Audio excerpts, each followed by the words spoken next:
And we'll start with Ben Bulch, LA Times. Good morning, Coach Skipper. Morning, Ben. How you doing, man? Great, thank you very much. I want to start off with something fun today. I actually got two questions for you, if you bear with me here. First one, Siale Taupaki blocking. How much fun was that? How did that come about? I mean, obviously it was successful and something we might see more of going forward. He was begging to be able to do something on the offensive side. What I didn't know is he came in here as an O lineman, so he has that background. And like I said, he was begging to get out there. I was like, all right, we're going to use you then. And sure enough, he went out there and did his job. So that gave us some juice on the sideline. It was good to see. Um, One other thing, there's been some talk in the national media the last few days about kind of a distortion of credit these last few games. Specifically, some people think that you're not getting enough credit for the turnaround. What's your take on that sentiment, and have you talked about it as a coaching staff? I guess it's good that I don't get on social media and all that stuff right now because I don't feel that way. But I don't really know what's happening out in the outside world. I'm in this building so much, but I love what I'm doing. I'm just working, man, and I just try to put us in the best positions to be successful on Saturday. That's all I can control. I just control the controllables. I don't know what the narrative is and all that stuff. I'm just doing what I do, man. Thank you. Let's go to Dave Woods, Bruin Report Online. What's up, Kip? How are you? Oh, I'm doing good. Um, just from a motivation standpoint, I'm interested. What is kind of the strategy going forward now? It was don't be one-hit wonders at the second game in a row. What is it at this point? And do you ever start getting big picture with it? Do you start introducing the idea of a bowl game as a goal? Is that even something you talk about? Nah, so I'm all about the moment that you're in, man. Wins what's important now. What are we doing right now? When you're taking over something and you're new, everything you say is important and you have to get everybody to go in the same direction all together. So each week has presents different challenges and things like that. This week kind of is the standard, and don't get bored with success. We have to keep doing what we're doing and always be on the rise. It's not a time to get off the gas pedal right now. We got to keep on pressing, keep on getting better, and keep on working. Let's move to Ben Royer from the LA Daily News. Good morning, Skip. Morning. I have a question about it. Seemed like a few of your tailbacks seemed to get kind of scraped up in that game. Can you get any injury updates on guys like Anthony Woods and Frios? They play a highly impactful physical position. And when you play a position, everybody's trying to take your legs out, and knock your head off. You're gonna get sore and banged up a little bit. I mean, that's just football. But I don't anticipate us having anybody missing practice time right now. Obviously, we'll have a staff meeting later and we'll talk more through everything. But I saw everybody yesterday. Everybody seemed to be in good spirits. Woods probably had the most, I don't know if you want to say severe or what, impactful injury. Kind of took a hit down low, but he seemed to be walking all right when I saw him, but I'll know more later. Next up, we'll have Tracy McDaniel from On Three. Hey, Skip, thanks for taking the time. Two things for you. Just to follow up on Ciale, how did that, I guess, come together as far as, you know, I guess the conversations leading up to the game and how much time did Ciale kind of have to kind of work on that?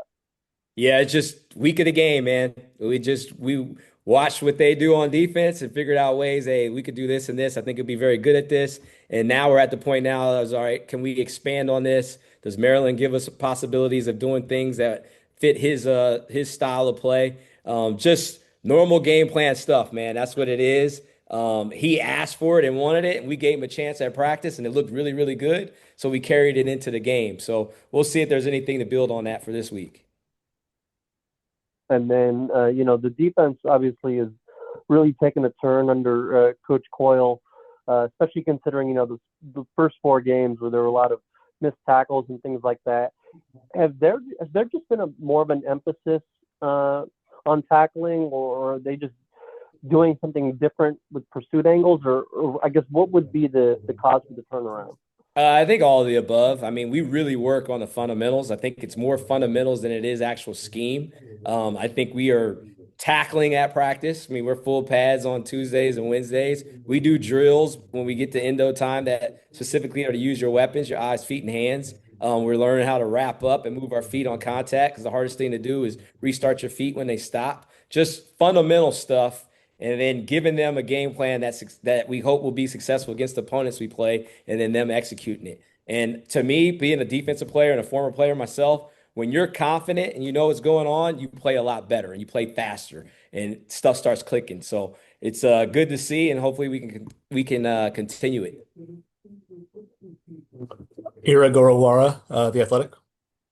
Hi, Coach. So tomorrow is going to be exactly a month since you were promoted to interim head coach. And Didn't just know two that. questions. Yeah, two questions off that. One, how has sort of the locker room environment, just the attitudes of players changed in this past, month or just under a month? And second part to that, what's been the biggest challenge for you in your new role in this last month? All right. I mean, time's flying. I really did not know that. Seems like yesterday.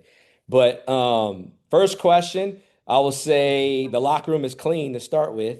That's the first thing. I think a clean locker room makes you a lot happier. It shows team discipline and it shows you can win off the field. So now you can go ahead and get on the field. I think success and winning brings smiles to your face and excitement. So execution fuels emotion. I'm hoping and it looks like the guys are in good spirits and things like that. And they know that tomorrow's going to be a work day and they better be ready to go. But I think we're giving the guys the why and the reasons why we do things, and that's helping them know what to expect. So I think that part is good. And then the second question, if I remember right, was my biggest challenge. Was that what it was so far? Yeah, yeah. Yeah. Ah, man. I mean, there's challenges every minute of the day. Um, I'll start with this. When I first took over, it was like every time I talked to you guys, everybody was asking me about who's redshirting and who's going to the portal. Like that was like the theme. That was like the number one question. And we've been able to keep the team intact, and that's an everyday thing. I think we've shown them that hey, we can make it a good environment here, even though we have all this change and stuff. Just stick with us, and we're going to be all right. And I think that keeping the team intact has been probably the biggest thing. And it wasn't like I had a lot of guys coming to talk to me about it. It's just the fact that it was available to do. It was more of that and the what if. So I would say that kept me up at night, but it wasn't pressing. It was just me thinking. So that would be the biggest challenge. Jordan Mendoza, USA Today. Good morning, Coach. Morning. This has been, quite the turnaround. The program has gone from, being kind of almost the laughing stock of the sport to now they're almost a darling of the sport in such a quick turnaround. And I feel like a lot of it has to come with the mentality of your players. What would you say about your team being able to like not necessarily fold in the situation when everything seemed like it was collapsing to them, finding that motivation to keep the season going and completely turn it around? Yeah, I think it starts with nobody's feeling sorry for us, man. Like we're football players and the schedule's set and we need to show up. I think the way we practice, way we attack practice, helps us out. We have identified a style of play that we want to be, and it's our job now to keep the standard the standard. Play with that fanatical effort, play with fundamentals, being smart. All those things we just have to continue to do. But it's not like something that's just going to show up on Saturday. You have to practice about it. You have to work about it and not just talk about it. So I think the guys are working really hard and it's starting to pay off for them. And I also wanted to ask too, just Nico's leadership. He mentioned, if you guys don't want to be here, leave. And he's really taken on that even bigger presence and being a leadership. What have you seen from him over this past couple of weeks of you being in charge? Man, from me getting here in late July, early August, whatever it was, the first thing I recognize with him is this dude's a natural leader. Like he's a very vocal guy, and what he says, people follow him. And it's impactful information. There's no fluff with him. So I really like that his leadership skills, and I like that he's on our team. And he's not a guy that's just going to do too much either. Like just in that last game, he didn't have to do a lot of running. They had spies and they kept people in the box, so he threw to 9 different receivers. Like he knows he's a winner. He knows how to win. He knows what he needs to do, and it's just a joy to see him play. Next up is going to be Jack Hazlitt from the Sporting Tribune. Hey, Coach, good morning. Good morning, Jack.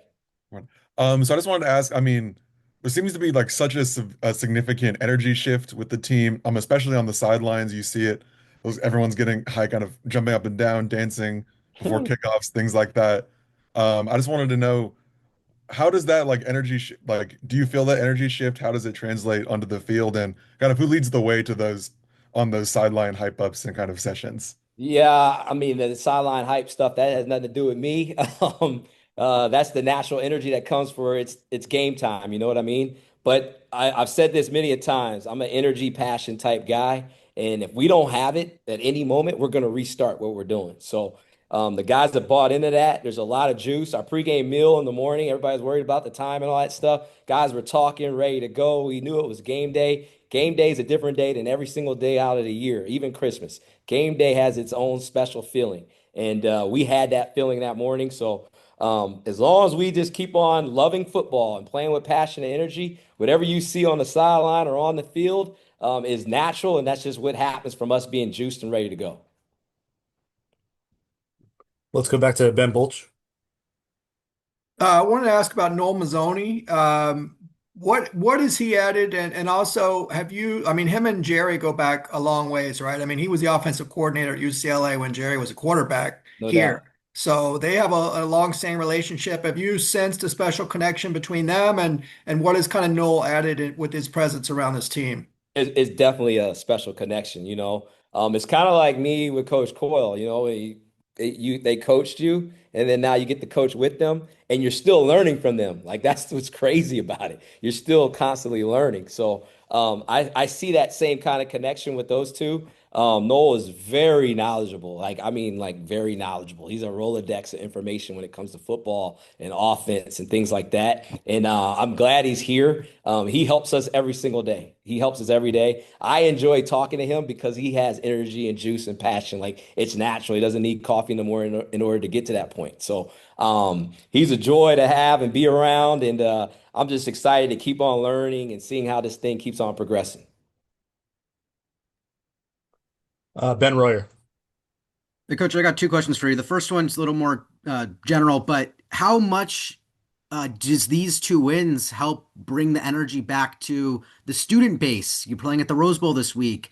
There's some excitement building around the program. So for you as a coach, how exciting is that now students can show up for a team that's putting it out there on the field as well? No doubt, man. You know, winning it's going to create excitement, and we need everybody in that Rose Bowl. Like we need to show up in this thing on Saturday and be ready to go. It's homecoming and all that stuff, but don't lose sight of it's a football game. It's a top-notch game in one of the best facilities in the entire country in the world. So come on out, cheer us on. Let's keep the excitement going. And the more people that are there and the louder that Rose Bowl is, the better our chances of winning. So let's bring it. And then I wanted to ask you about because of Cole Martin's big play, the fake punt. I'm kind of curious what have you seen from Cole and Coach Meat in their dynamic during practices and during games? I'm kind of curious from your perspective what that's looked like. Man, to be honest with you, I was here probably 3 weeks till I knew that that was his dad. Like I didn't even know. Like they don't even talk really out in the field. Like it's just player coach, like completely. And Meat focuses more with the corners, you know, and Coach Lynn's more with the safety. So that dynamic never really came up or whatever. They just kind of natural. The only time I kind of see is after the game, they kind of hug, do their little thing, and you know, I love you, son, and all that stuff. Love you, dad. But other than that, I mean, it's we out there working, and it's just coach player. Like it's go time. And then looks like we will wrap up with Ira. Coach, just another question about Nico. You know, he said on the broadcast post game on Saturday that you're a coach that he wants to play for. And, we're seeing more out of him than we have, the first four games. How have you managed to bring that out of him? Obviously, he's a lot of talent, but how have you really brought that out of him as a player? Man, I wish I could take credit for him being able to run so fast and being tall and being able to throw so great. I think what we do is just let him be him. I mean, seriously, my job is to make sure the guys are ready to play and then the players go out there and play. So players play and coaches coach. I treat everybody the same, and he's a wonderful talent, and I'm glad he's on our team. And he's a dual threat guy that we can use in many different ways, and we're going to try to use all of those ways. So that's basically how I would answer that. All right, looks like that will do it. Thanks for the time, Coach. All right, thank you guys. Have a good rest of the day.